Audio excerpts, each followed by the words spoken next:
kali saya bertemu dengan umat, ya, atau Titongan, orang Bapak, saya tahu Bapak itu punya anak, anaknya seorang dokter. Maka saya pun, dan saya juga kenal dengan anaknya.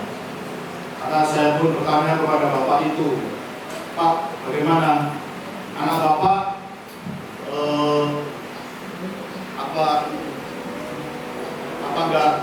enggak berminat untuk melanjutkan studi mengambil program spesialis? Nah, kalau bisa masuk bisa masuk program spesialis, kalau nanti menjadi dokter spesialis, pasti masa depannya akan lebih cerah, ya, daripada dokter umum terus, ya. Tapi kemudian Bapak ini berkata kepada saya, wah Romo kira gampang orang Katolik masuk program spesialis di Universitas Negeri itu. Tidak gampang, Romo. Kita orang Katolik itu sulit, Romo. Itu jatahnya itu sudah sebagian besar itu dikasihkan ke mereka itu. Orang Katolik itu sudah bikin sulit memang. Supaya nanti yang masuk spesialis itu dari mereka semua, karena ada orang Katoliknya. Oh, saya baru tahu. Ternyata masuk spesialis itu nggak gampang, ya. Biarpun pintar, ya, biarpun cerdas, tapi kalau Katolik, wah susah gitu, ya. Lalu Bapak itu bilang, bisa Romo, tapi pelicinya itu MM-an Romo. Waduh, dari mana saya dapat uang MM-an? Lebih baik saya pakai untuk bangun klinik, ya, daripada untuk ambil spesialis. Lebih baik saya bangun klinik untuk anak saya praktek. Oh, percuma juga, ya. Kalaupun ngotot nanti gak akan diterima, ya, karena jatahnya itu mau dikasihkan ke mereka semua. Saya nggak tahu, ya, apa itu benar, gitu, ya. Nah, inilah nasib orang Katolik, ya. Kemudian Bapak itu ganti bertanya pada saya, Romo, saya melihat orang Katolik ini, kita ini, ya, mau mendirikan gereja dipersulit, doa rosario, doa lingkungan, ya, doa rosario bersama dibubarin, mau jadi pegawai negeri sulit, mau masuk spesialis dipersulit, apa-apa dipersulit. Apa enggak makin berkurang jumlah orang Katolik di Indonesia ini, Romo? Lalu saya bilang pada Bapak itu, Pak, jangan khawatir.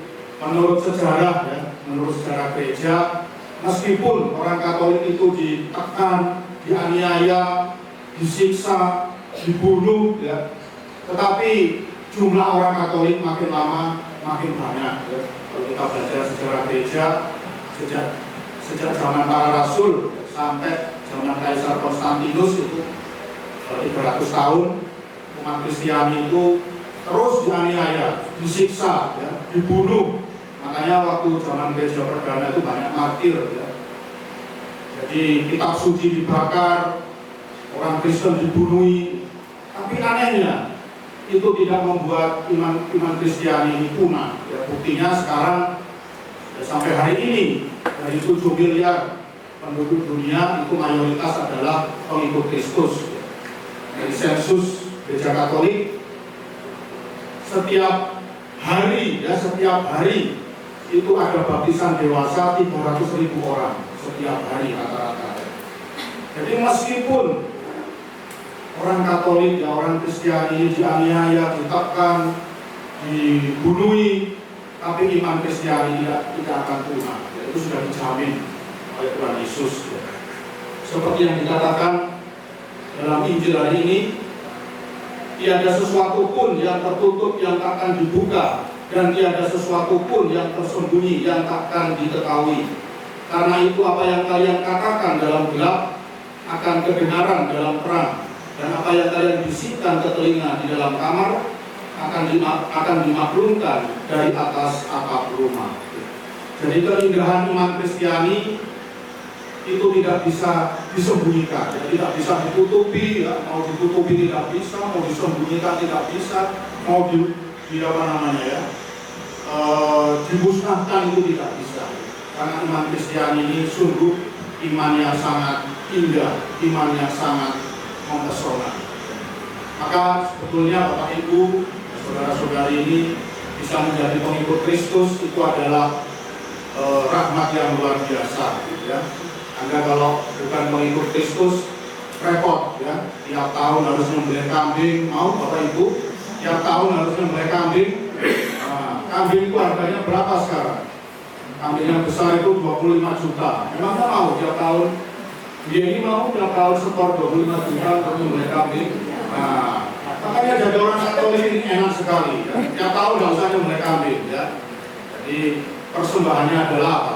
Persembahan hati, ya. Cinta kepada Allah. Demikian juga bagi orang Katolik, ya, Anda tidak ada agama yang punya yang namanya sakramen tobat. Anda inilah enaknya jadi orang Katolik, ya. Bahkan kadang-kadang saya itu dalam hati itu protes gitu, ya. Enak sekali orang Katolik itu, ya. Sekali berbuat dosa, ngaku dosa, hilang. Enak sekali gitu. Kalau di agama lain dicatat itu, ya. 1 kali, 2 kali, lama-lama bisa 1 juta itu dosanya.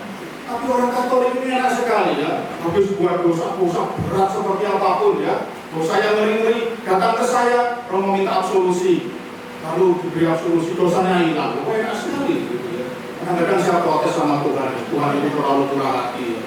Kok bisa gitu? Kok enak sekali memberi pengampunan itu, ya. Tapi ya itulah, ya, iman Katolik yang indah, iman Katolik yang luar biasa.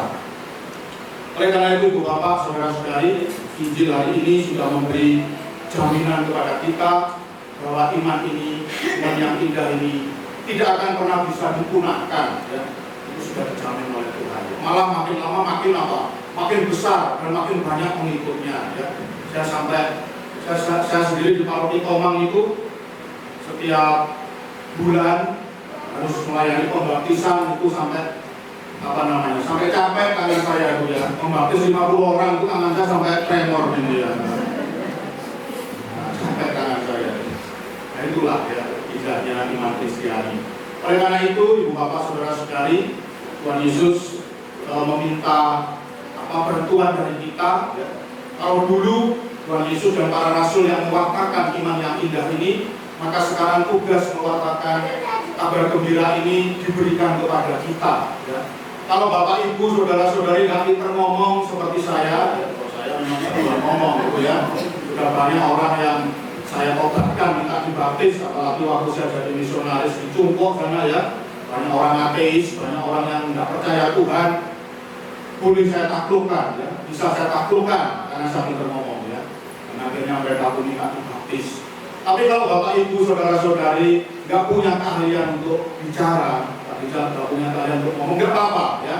Kita bisa mewartakan Injil, mewartakan kabar gembira itu dengan cara yang lain, yaitu dengan apa? Perilaku. Ini yang paling penting, ya. Dengan perilaku, dengan hidup, ya. Dengan teladan hidup, ya. Dengan menghayati cinta kasih, ya. Nah, seperti ini, maaf, ya. Ini mendampingi panti jompo ini apa? Oh banyak, ini dulu semua, ya. Oh semuanya, ya, KKIT, ya. Nah, KKIT ini. Jadi saya yakin mengelola panti jompo ini tidak gampang, ya, tidak mudah, ya. Tapi yakinlah, ya, kalau Anda setia, kalau Anda bertekun, ya, mengelola ini, itu orang lain itu lihat, ya. Banyak orang beragama lain itu ngomong ke saya, ya. Romo, gereja Katolik itu luar biasa. Gereja Katolik itu tidak hanya mengajarkan orang untuk berdoa, ya, berdoa, misa, ya, sembahyang, tidak, ya. Tapi juga mengajarkan karya karitatif, karya sosial. Dan itu kekuatan dari gereja Katolik. Di tempat lain nggak ada, ya. Tempat lain itu cuma sembahyang, doa, ya. Tetapi di gereja Katolik itu karya sosial itu sangat kuat sekali, dan itu juga merupakan sarana untuk pewartaan Injil. Oleh karena itu, marilah Bapak Ibu Saudara-saudara yang terkasih, kita semua diberi tugas oleh Tuhan untuk mewartakan kabar gembira. Mari kita wartakan dengan hidup kita masing-masing, dengan cinta kasih, ya. Santa Teresa Lisieux itu pernah berkata, Tuhan tidak meminta kita untuk melakukan karya-karya yang besar, tetapi karya-karya yang sederhana dengan cinta yang besar. Ini semboyan ini sebetulnya yang ngomong pertama kali itu Santa Teresia dari kanak-kanak Yesus ya, atau Santa Teresia Lisieux. Tapi kebetulan Bunda Teresa dari Kalkuta ya, Santa Teresa dari Kalkuta itu ngefans ya. Itu ya ngefans pada Santa Teresa Lisieux. Makanya Bunda Teresa juga sering mengucapkan kata-kata ini bahwa Tuhan tidak memanggil kita untuk melakukan karya-karya yang besar, tidak, tapi karya-karya yang sederhana dengan cinta yang besar. Jadi cintanya itu yang penting, ya. Cintanya yang harus besar. Karyanya kecil nggak apa-apa, yang penting cintanya yang besar. Oleh karena itu mari kita terus mewakilkan kabar gembira Tuhan dengan cinta kasih yang boleh kita hayati secara sungguh-sungguh dalam kehidupan kita sehari-hari.